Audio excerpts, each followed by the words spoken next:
How to unblock someone on Messenger. First of all, open the Messenger on your device.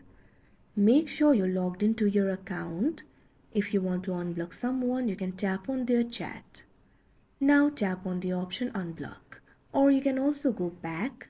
If you do not find the chat, tap on the menu icon that you can see at the bottom right corner of your screen. Tap on this option Settings.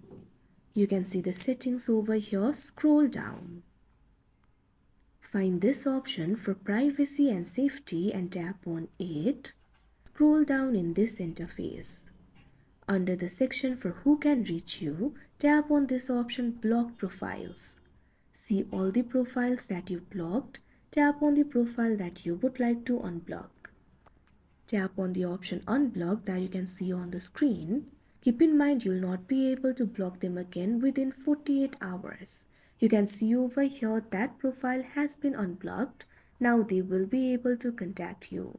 Like this, you'll be able to unblock someone on Messenger. That's it for this video. Thank you for watching.